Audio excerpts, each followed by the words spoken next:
Fala pessoal, tudo certo? Vamos lá dar sequência então nos nossos exercícios de fixação dos conteúdos, né? De nome de variável, funções built-in. Vamos trabalhar com esses exercícios aqui para a gente poder fixar o conteúdo. Então, a gente já fez o exercício da média, já fizemos utilizando, né, o usuário fornecendo os dados, uma média fixa, através da função sum. Vamos agora trabalhar com a função min. Então tem uma lista de alguns valores e eu quero saber qual é o menor valor dessa lista. Pessoal, tranquilo, a função min retorna isso para a gente, é só passar os valores, ó. 100.2, lembrando que a casa decimal é separada por vírgula, por ponto, né, aqui no Python.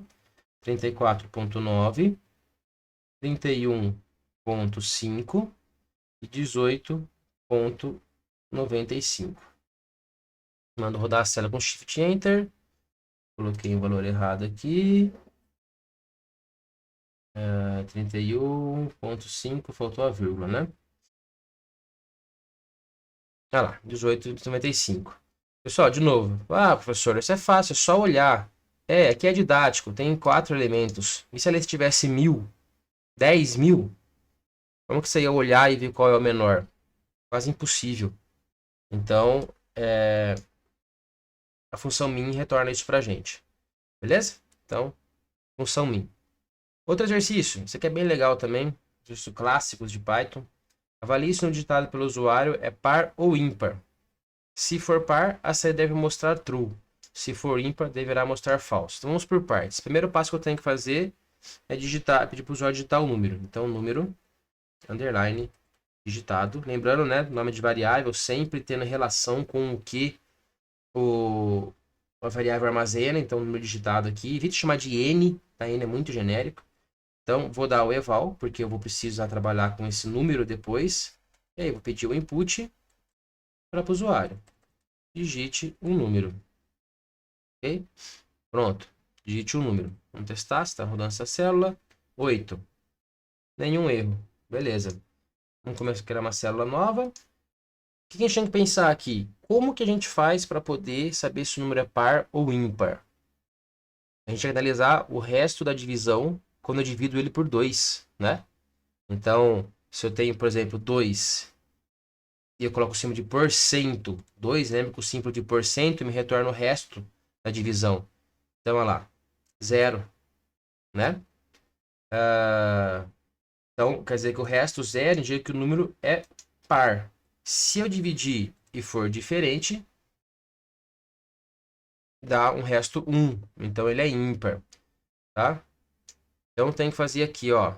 Vou ter que fazer um jeito de mostrar se o resto é 0 ou se o resto é 1. Aí eu posso comparar, né? Então, eu posso comparar aqui, ó. Vamos fazer a conta, né? Par. Vamos chamar de... Agora apenas número, tá? Número vai ser igual ao número digitado por cento 2, certo? Aí eu vou comparar, ó. Número, lembra do igual igual? Igual igual a 0. E aí, olha lá, deu true.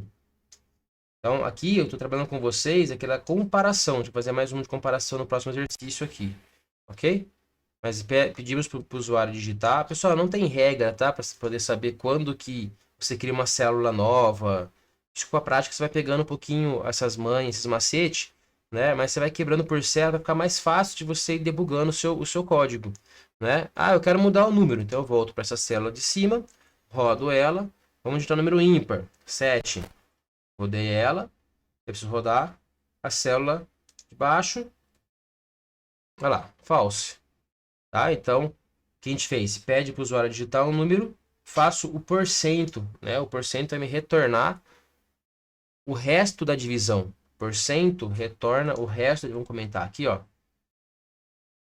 O símbolo de porcento retorna o resto da divisão. E para saber se o número é par ou se o número é ímpar, tem que analisar o resto da divisão, né? Então, tá aqui. Se o resto for igual a 0, quer dizer que o número é par, retorna o true. Se for diferente, isso aqui vai dar uma comparação falsa, ele retorna como falso.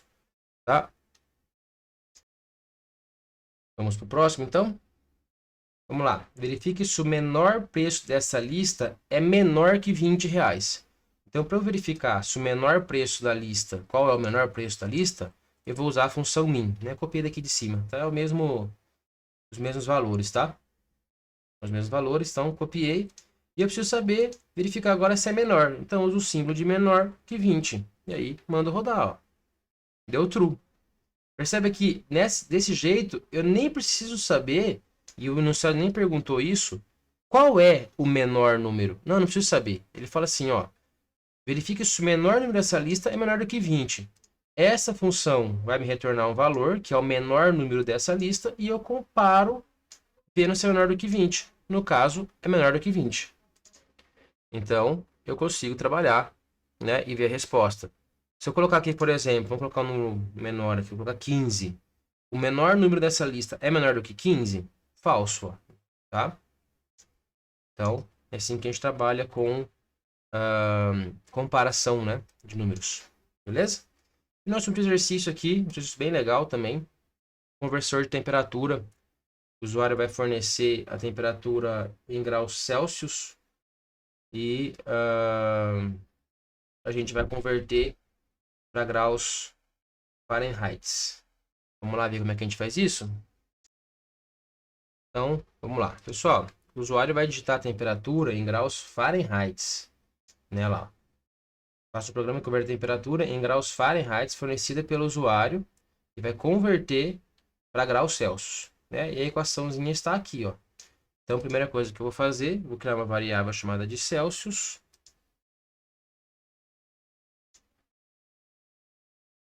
Celsius vai ser igual a o eval. Sempre trabalhar com input que não for texto, por alguma conta que você precisa fazer com valor, tá? Vai precisar trabalhar com eval. Então, digite a temperatura em graus Fahrenheit. Fahrenheit. Beleza? E aí eu posso fazer a conta que o próprio enunciado deu, né? Celsius.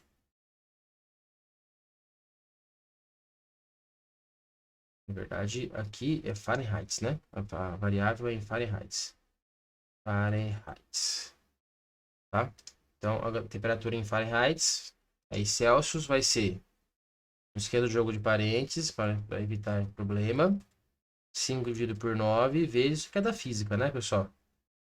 Vezes a temperatura em Fahrenheit menos 32. E aí eu posso dar um print usando a mesma estrutura, ó, o F, e abre as aspas, a temperatura em graus Celsius é 2 pontos, e aí entre chaves eu coloco os Celsius, que é que a gente acabou de calcular. Celsius. Ele aparece sozinho, tá? Esse ajuda a gente a digitar, né? O pop que apareceu. E aí, vamos lá. Vamos colocar aqui 50, por exemplo. Temperatura em Celsius é 10 graus Celsius, tá? A gente pode colocar uma função que a gente saiba, que é um pouco mais simples. Colocar 32, por exemplo, ó.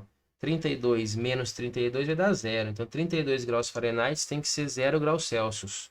Olha lá, 0 graus Celsius. Ok, pessoal? Esse foi nosso exercício, então. Próxima aula, vamos começar a ver um pouquinho de estruturas também já. E ver estruturas condicionais e de repetição. Ok? Então, quase acabando esse módulo introdutório. Já vamos partir logo para o nosso primeiro projeto prático. E vamos também instalar o Jupyter Notebook nos sistemas operacionais. Ok? Vejo vocês lá. Abraço.